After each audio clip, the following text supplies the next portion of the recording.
Hello friends, in this particular code we are going to talk about Decorator. Well, at the very beginning Decorator can seem to be a bit confusing. You might wonder even that why Decorator actually exists. So in this particular video I will try to explain the flow of control that happens when we execute a Decorator. Firstly, why do we have a Decorator at all in the first place? Well, let's think like this way, that there exists a function. Okay, so let's consider this particular function. There exists a function which is supposed to perform some specific work. Got it? Now what I want is the function will do the work. Along with that, I also want some more functionalities to be added. It's like, for example, a teacher is supposed to take chemistry as a subject. So the teacher will be taking chemistry. But before the teacher takes the subject, or before she or he goes to teach the subject, he need to adjust. If it's an online class, he need to adjust his microphone or her microphone. He needs to see whether the smart board is working properly or not, whether everything is connected well or not. So these are some prerequisites that the teacher must do it before he or she starts taking the class. So whatever topic he will be teaching, whether it's an organic chemistry or something else, the teacher first has to go for some verification of the ambience or the hardware that she will be making use of or he will be making use of, followed by what he or she is going to teach. So this extra stuff which we are adding is something what calls the decorator, and that's how the decorator comes in picture. So if you look at the code, here we have got one function, here we have got one function, and then we are defining or calling a particular function, right? Now how exactly the flow of control is working? Well, we all know that a function will not get executed until you call the function. So at this particular line we are actually calling the function. So when you're calling the function, now the control goes to this particular line with the expectation of executing. It's something like this is a teacher who is supposed to teach today the chapter called the chemical bond.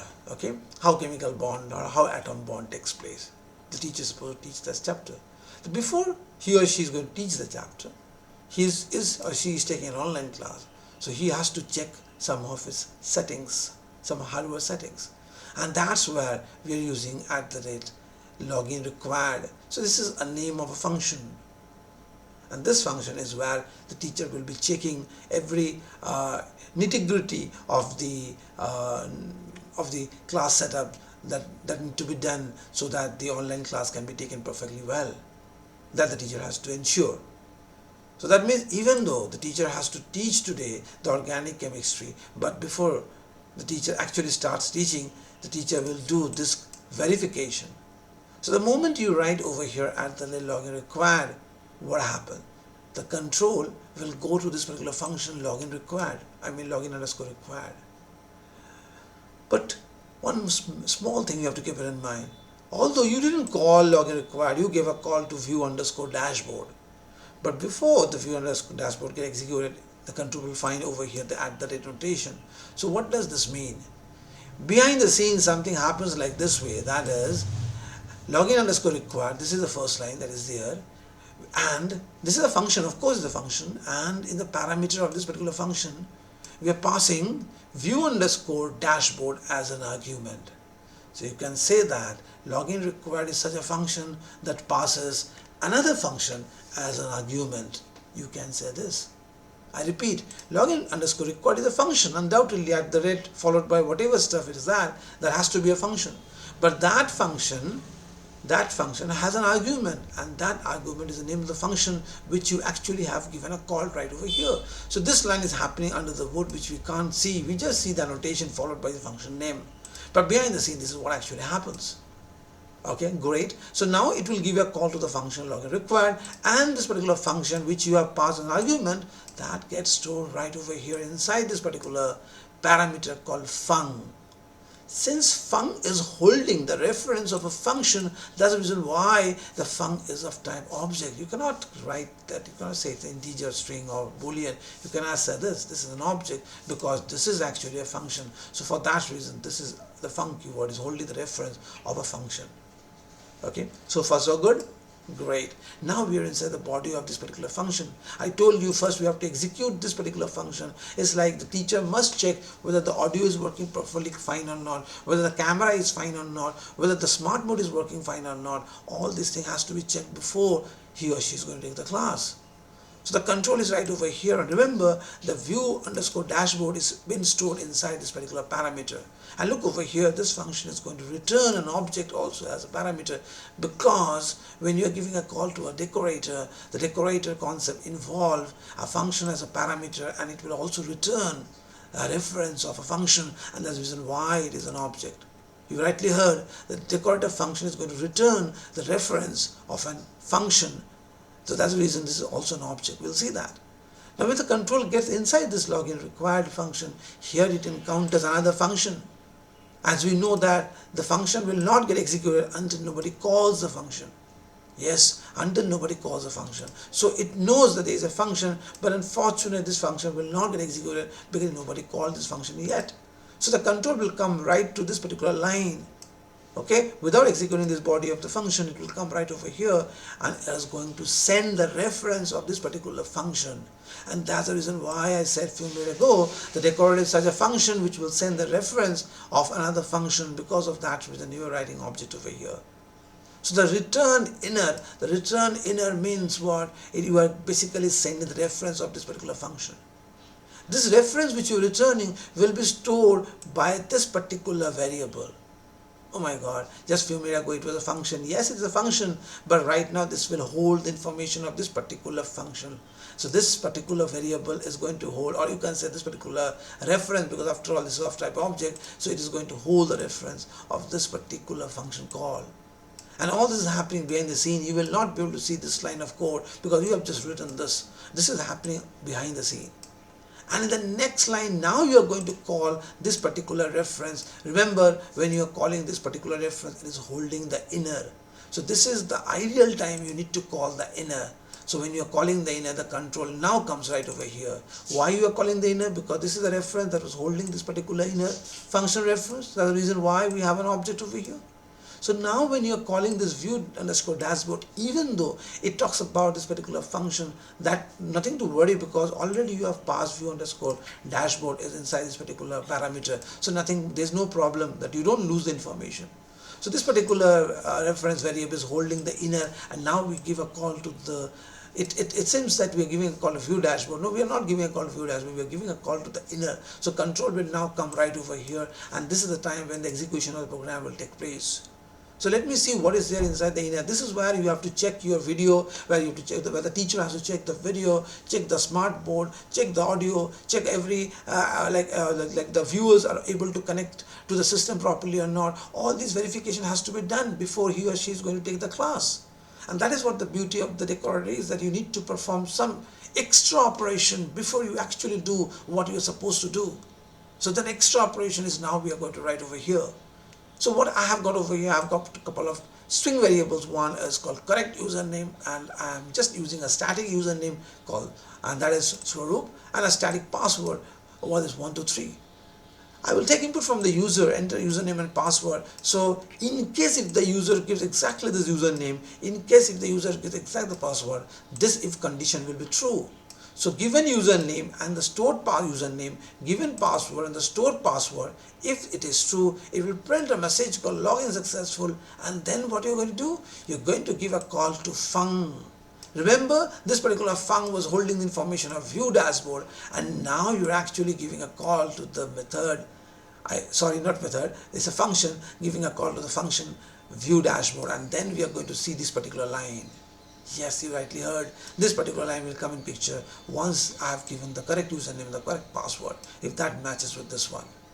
But what if I give any one of this incorrect? Well, in that case, this if condition will not work, because you have a logical operator over here, and which need both the operand has to be true. But over here, if one fails, then this if condition does not work, control will come to the else part, and it will just print this message incorrect username or password, and this particular function will not get executed and the program ends right over there.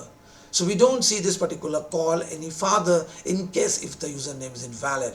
So you can think like this as a real authentication process or a login process. When you are logging into the user, in the system, the user has to give the user credential, and if the credential matches with the existing credential that is there in the database, then only you will be able to see the dashboard of your account, isn't it?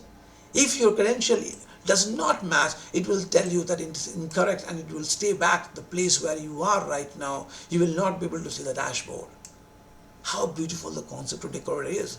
So if this is the process where it is just redirecting you to the dashboard part, then this is the process where you're actually doing the authentication. So authentication has to be done at first before the dashboard gets open, and that's what we are doing it with the help of Decorator.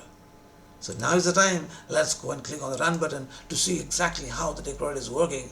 Okay, remember, first we have to give a call to this particular function, then the entire thing is going to work. See over here, it's given a call to the function, and control is right over here. That actually takes you to this particular statement. Always remember, behind the scene, this statement is working. It gives a call to the decorator. This is the function decorator, and we are passing this particular function as an argument that got stored right over here inside the func.